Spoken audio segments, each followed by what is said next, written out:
Apollo, is everyone ready? Great. Good afternoon, everyone.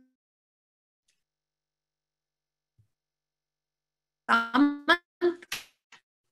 name is Toby Liu.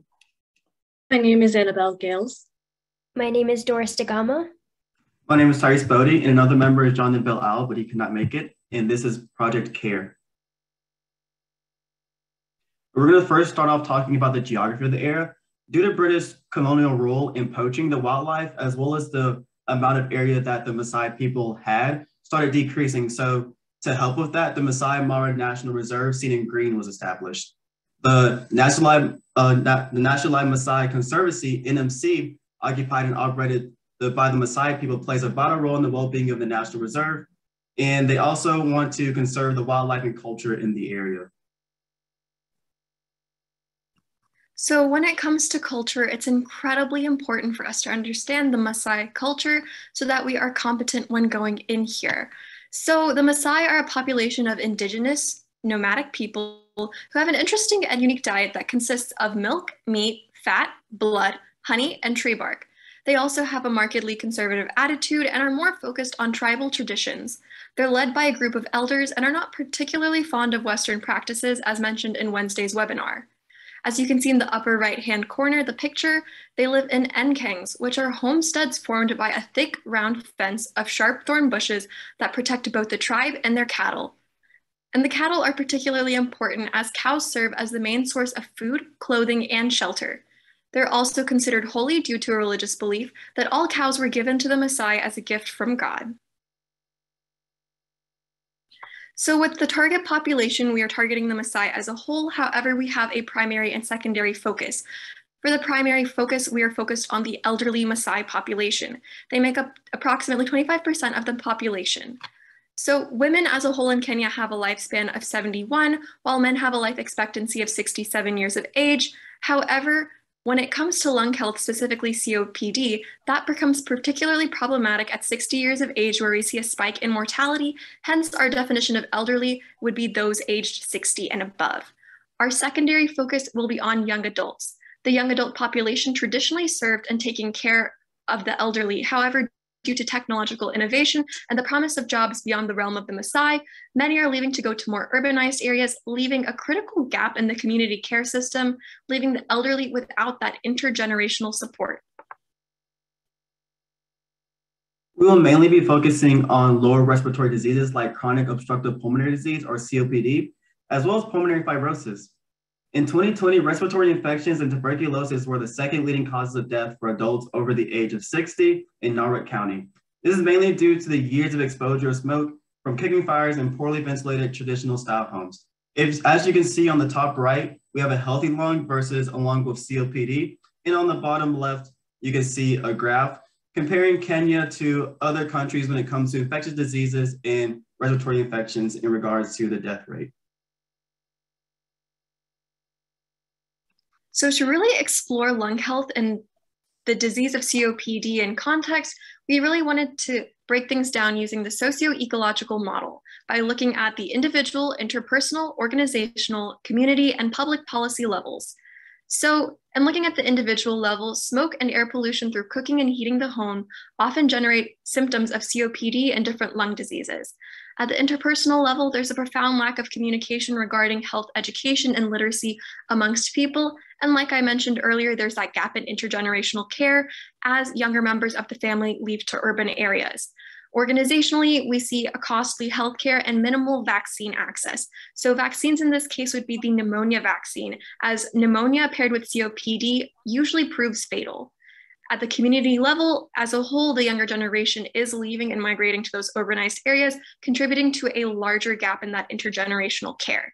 At the policy level, there is inadequate healthcare service access, as well as inadequate healthcare cost coverage.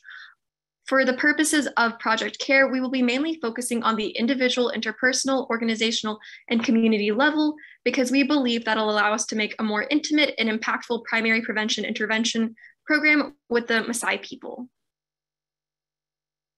As you just stated, we're going to mainly be focusing on the first few levels, and we're going to do this using Project CARE: community involvement, air quality improvement, reshaping of agriculture, and education.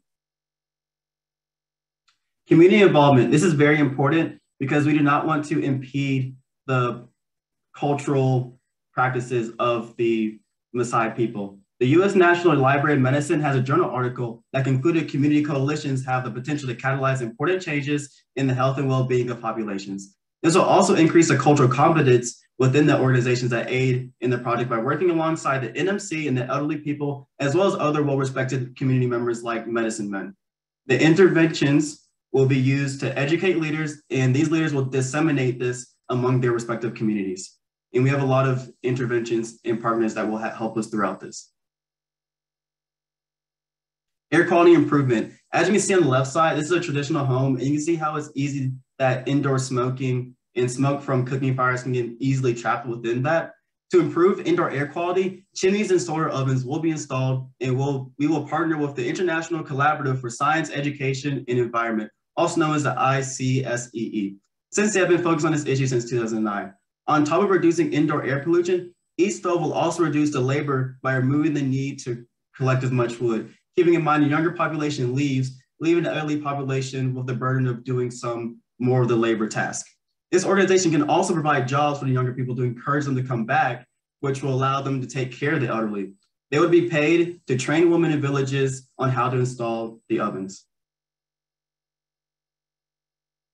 For reshaping agriculture, we're going to be focused on hydroponics, in this case, hydroponic fodder system for this part of the CARE project. Hydroponics will be a low input cost, especially compared to other forms of agriculture. Along with that, since they're becoming less nomadic, we can grow a lot of crops and everything without having to worry about the soil conditions. Along with that, the sprouts are also loaded with vitamin A, which has a great impact on the livestock reproduction. The plants are also rich in beta carotene, which improves the cow's milk's quality. And as you know, the milk has vitamin A, and vitamin A has been shown to be good for lung health. Also, due to some communities it takes approximately 7 days for them to harvest. And some cons with the hydroponics is there could be easily spread of diseases and fungal infections, but that can be easily solved by education and properly knowing how to incubate the seeds. We'll be partnering with the World Health Organization and Gavi Medicine to help education on things like COPD and pneumonia vaccine, because COPD can lead to pneumonia and be very fatal.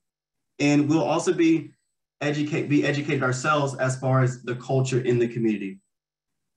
So just in case they don't want to particularly partake in these modern forms of medicine and other things, we have herbal and other alternative solutions to not only manage, but treat some of the symptoms of COPD. There's no actual cure for COPD, but we can still manage and treat some of the symptoms. These examples, as shown on the top right, are melanin, which helps reduce cough, soothes irritation and dryness, and open up the lungs. Peppermint, which helps loosen up the mucus in the lungs. Plantain, that softens and hydrates the respiratory system. And lungwort, which helps treat lung diseases like TB and other breathing conditions.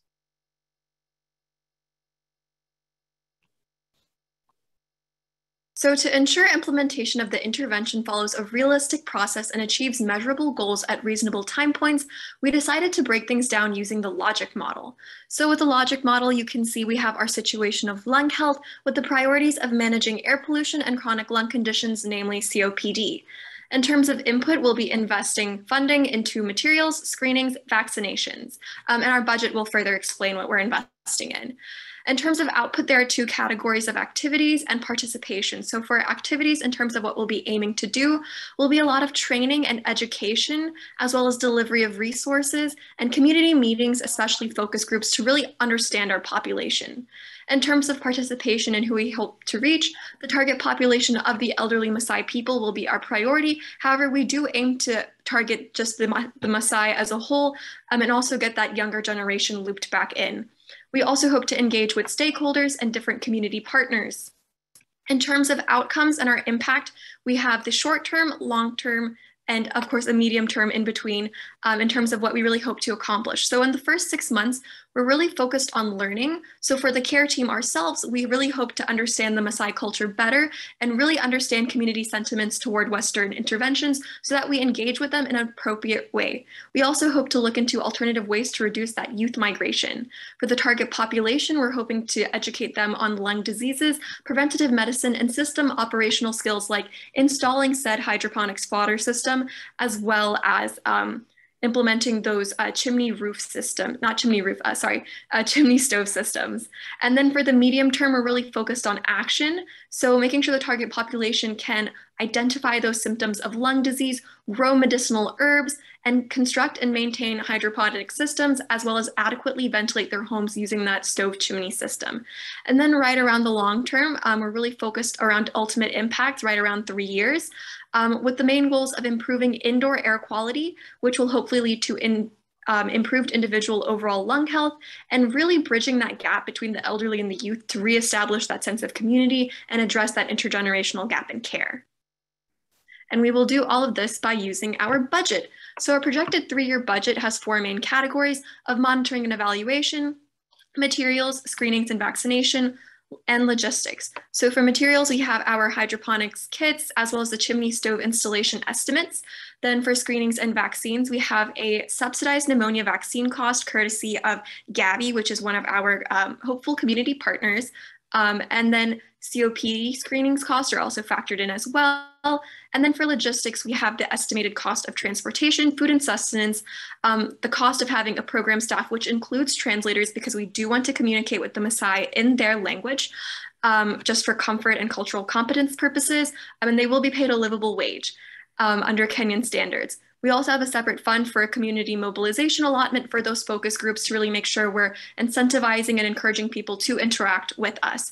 We also decided to allocate 15% of our budget in advance for monitoring and evaluation because we are aware that our intervention is only as strong as what evaluation and assessment of the intervention efficacy really states. So our overall total does fit that $300K cost, but expected resource and monetary support from stakeholders is not fully accounted for beyond the pneumonia vaccine courtesy of Gavi. So this budget served as a slight overestimate of expected expenditure simply because we want to err on the side of caution. So for evaluation, we broke it up into process evaluation, so evaluating throughout the entire intervention, and outcome evaluations, looking at mainly the beginning and the end. For our process evaluation, we're looking for the air quality by measuring smoke emission levels throughout the intervention, hydroponics and education, so assessing if they can properly make a hydroponic system themselves and have a fruitful and high crop yield, because the hydroponics takes low materials and is really easy to make. For lung health, we're going to be comparing lung disease incidence throughout the intervention at each phase by observing symptoms and looking at symptom management throughout with the herbs. Outcome evaluation, we're looking at vaccine acceptance before and after survey of willingness to get vaccinated for pneumonia, community attitudes towards the intervention, as well as youth migration before and after the comparison by looking at the migration rate. We'll also be looking at, so we have community coalitions and routine community meetings. We're making sure we're helping the community, but at the same time, we're making sure they're still able to do a lot of their traditional, cultural and traditional matters. And here are references. Thank you. Thank you so much.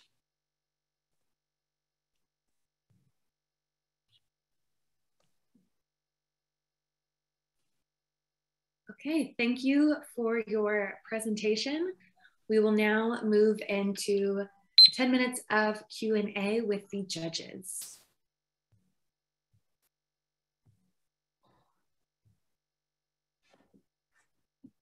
Hello, I have a question. Thank you so much for what you shared. I wanted to see if you guys could talk a bit more about how you are going to get your target population engaged in your solutions. Like what is the incentive for your community members to be converting to these new stoves or to be getting involved in this new agricultural initiative? So for starting off with the stoves and the chimneys, the International Collaborative for Science and Education, they're already doing that in Maasai. So I think that would already help supplement that. And to really buy it in, for most interventions, and we're going for innovative things, some communities, they don't really will be as accepting because they might not have a lot of choice as far as what happens to funds and options and such like that. That's why we have the community coalitions to really tell them what we need, what they need and want, and we put money aside in our budget for things like incentives in foods and other things like that. As far as agriculture goes and also being involved in both of them, so as far as involving for our secondary population for the chimneys, that's providing jobs for them, along as well as the hydroponics. For our primary population, we're going to be involving them. So we're going to try to transport as many elderly of the population that want to come to the meetings, as well as other groups like medicine men and such, to the community meetings to show them how to really use the hydroponic systems and get their input on what products they'd like to have made as well too. And then just to add on, Toby, if you could go back to the previous slide for a second. So the Maasai Stoves and Solar Project is an ongoing project. So there already are boots on the ground and people who do have these connections to the community. So we're not proposing really going in there with something completely novel. We're working with what is already there and where those connections already exist. If I could just have a follow-up on that, because I did have a question on gaining community acceptance.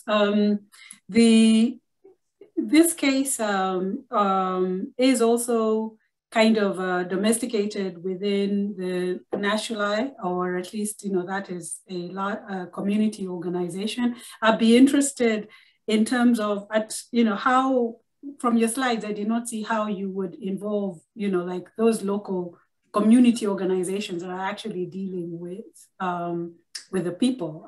I'd want to hear a bit more about that. You talked about WHO and Gavi being involved in local interventions with the community. These are large global organizations that would also usually tend to look for smaller community organizations that are closer to the people. So maybe I just leave it at that first is, how would you look to work with, the existing local organizations?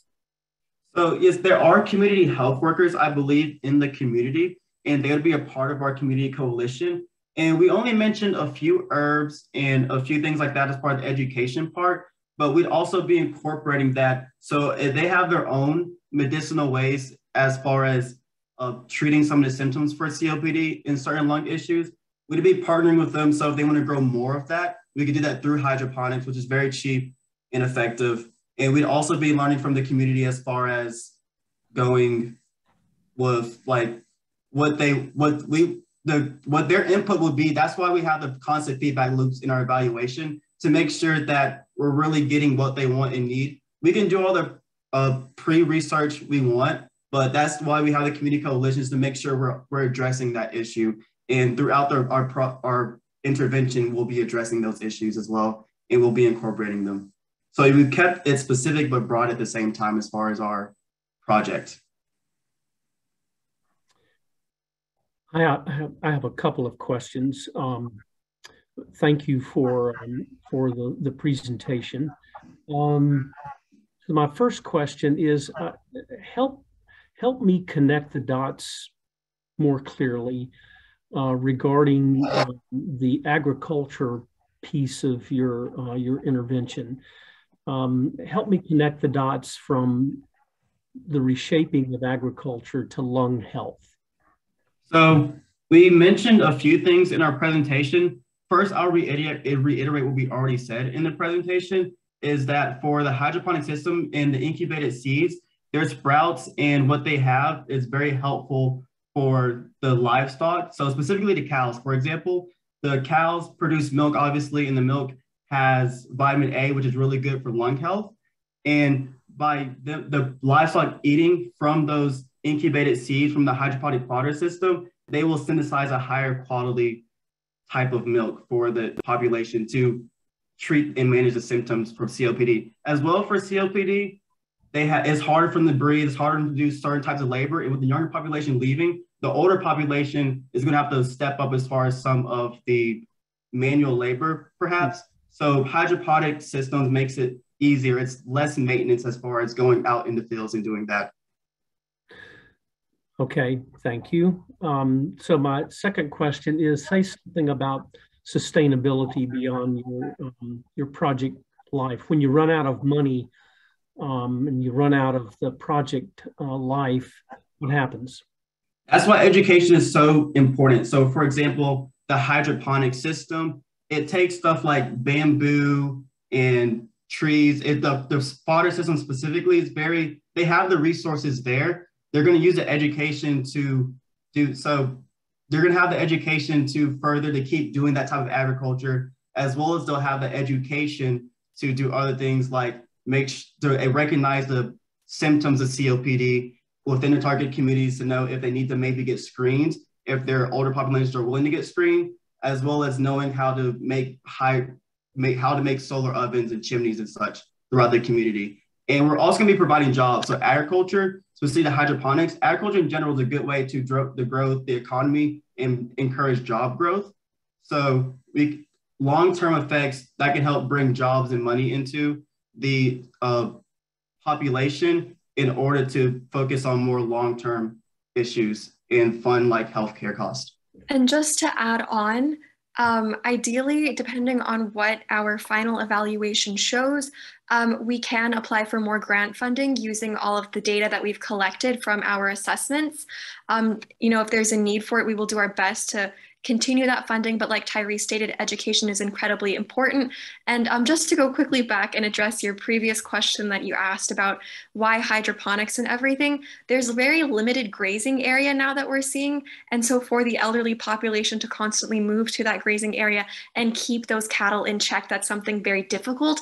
And because cattle serve as their sustenance for food, living, nearly everything, really focusing on making sure that the cattle have really good health will in turn lead to better diet intake for the Maasai population, because we will not be changing their diet by incorporating hydroponics. We will simply be nourishing the cattle more, which is something that we see as a need due to that limited grazing area.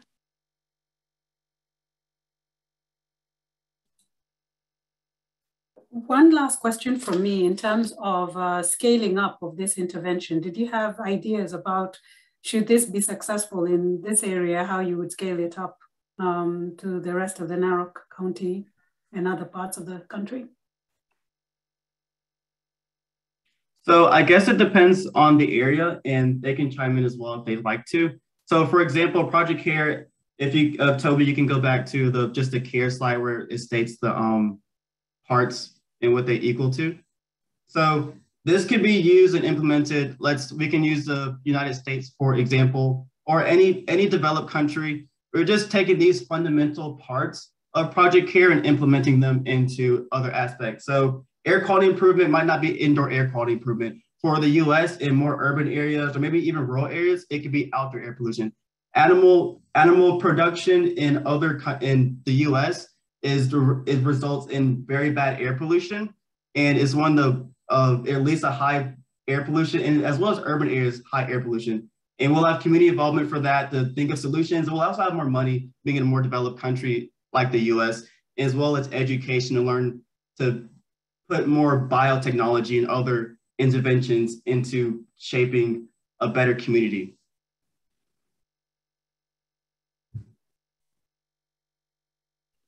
And just to add, I believe your question was also focused on if we expanded this beyond the Maasai into Kenya as a whole. And so kind of reiterating what Tyree said, focusing on the differences between urban and rural and accounting and implementing that CARE structure should work depending on the situation, so long as we adequately research beforehand. But the fundamental principles of CARE and what they mean should work in addressing something on a larger scale and looking at urban versus rural.